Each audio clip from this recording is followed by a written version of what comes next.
Hello friend, welcome to my YouTube channel as English classes. Today we are going to discuss about Walt Whitman. Friends, today we will read about the biography of Walt Whitman.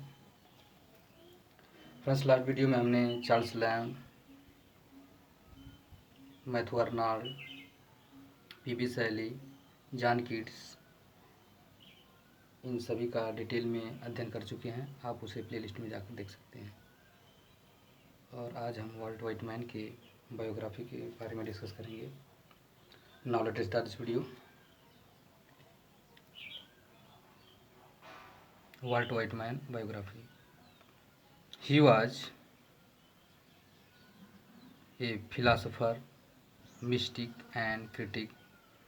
वो वो philosopher के रूप में जाने जाते थे और critic के रूप में और मिस्टिक के रूप में जाने जाते थे Walt Whitman. He was born at West Hill in Long Island, New York, May 31, 1819। उनका जन्म वेस्ट हिल में लॉन्ग आइसलैंड, न्यूयॉर्क में हुआ था 31 मई 1819 को। Father Walter A labourer, carpenter and house builder. इनके पिता एक लेबर और कारपेंटर, हाउस बिल्डर के रूप में जाने जाते थे। वाल्टर इनके पिता का नाम था। मदर्स लुइसा डेबाउट क्वैकर, इनकी माता का नाम था। In 1823 his family move to Brooklyn where Walt Whitman got schooling 1825-1830। 1823 में इनकी फैमिली जो थी ब्रुकलिन चली गई थी,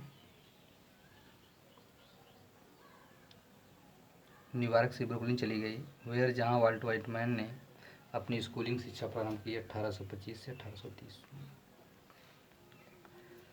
1830-1836 he held the various jobs, some of them in newspaper in Brooklyn and Manhattan। इन्होंने 1830 में से 36 के बीच में एक जॉब की जो न्यूज़पेपर के रूप में ब्रुकलिन और मैनहट्टन में कार्य किया था इन्होंने न्यूज़पेपर में। 1836-1841 he had been school teacher, और स्कूल टीचर के रूप में भी कार्य किया था 1836 से 1841 के बीच में।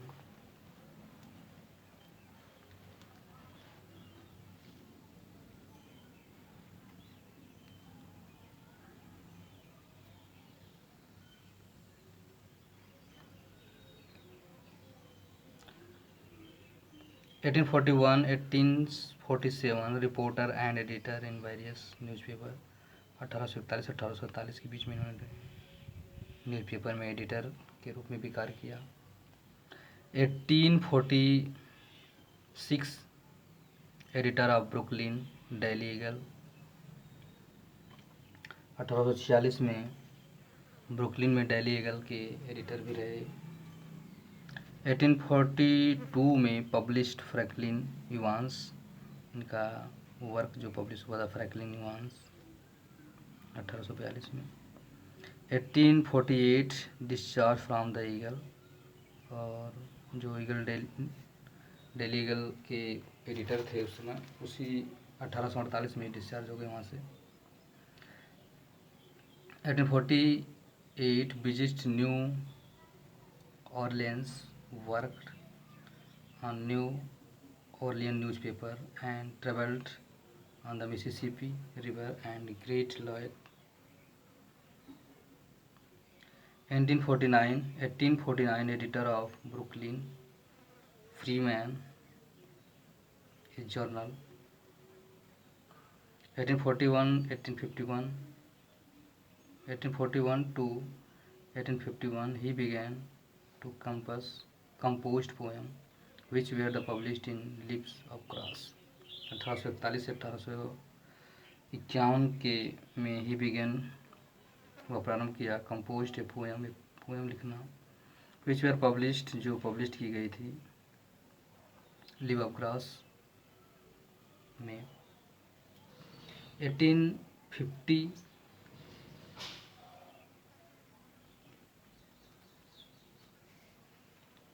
1850 to 1854 he was the part-time journalist, carpenter and householder with his father. 1850-1854 के बीच में he was part of time, वो पार्ट ऑफ टाइम में जर्नलिस्ट, कारपेंटर और हाउस होल्डर का काम भी किया था अपने फादर के पिता के साथ। 1861 to 1865 the civil war was the major event in the Whitman life. जो 1861-1865 में सिविल वार हुआ था, उसका बहुत बड़ा मेजर इवेंट, बहुत बड़ा घटना जो थी उसमें वह वाइट मैन की लाइफ पर पड़ी थी, ज़्यादा प्रभाव डाली थी। 1865 Lincoln association moved white man and wrote the several poem in deep grief. White man, he wrote the several poem in the deep grief.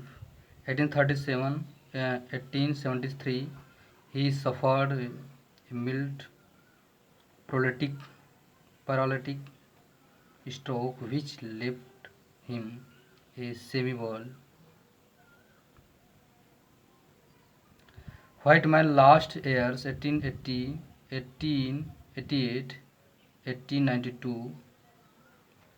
He mostly confined his room which he had bought in the Camden, New Jersey.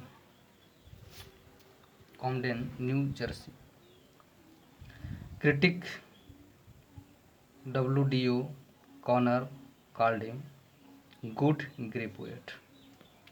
W.D.O. Corner ने इन्हें कहा था कि good grey poetry. His poetry show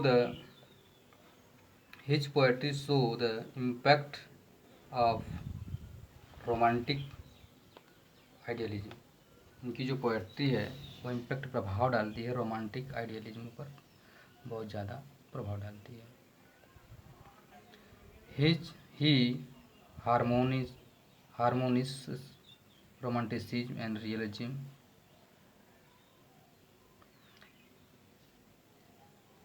1892 he died.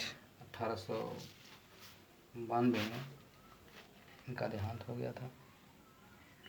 अब हम इनके Walt Whitman के works, important जो वर्क हैं, जो परीक्षा के दृष्टि से very very important role play करेंगे पेपर परीक्षाओं में, एग्जाम में, उनको हम शॉर्ट में देखेंगे। उनके जो मेन इम्पॉर्टेंट फैक्ट हैं उन्हीं के बारे में हम डिस्कस करेंगे, जो परीक्षा में पूछने की संभावना रहती है जिससे।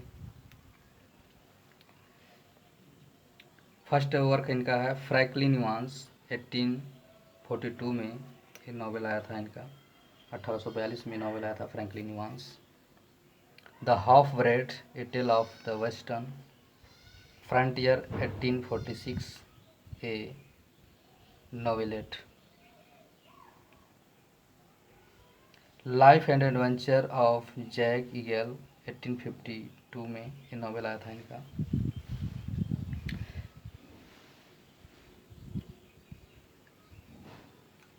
नेक्स्ट है लीव्स ऑफ ग्राफ्स 1855 में पोएटिक कलेक्शन आया था इनका। 1855 में।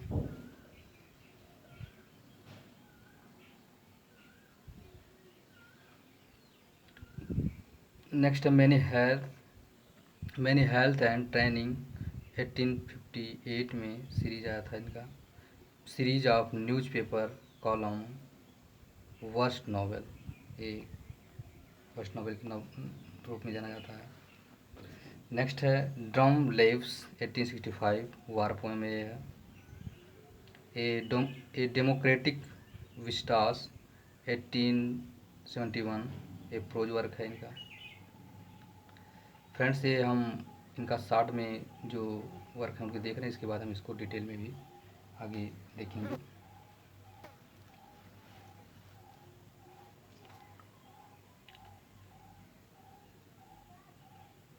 मेमोरेंडा वर्निंग नेक्स्ट वर्क है। Memoranda warning memoranda during the war 1876, ये प्रोज वर्क है इनका। स्पेसिमेन बॉय, नेक्स्ट वर्क है स्पेसिमेन बॉय बॉयज 1822 में लिखा गया था, ये प्रोज वर्क है इनका। अब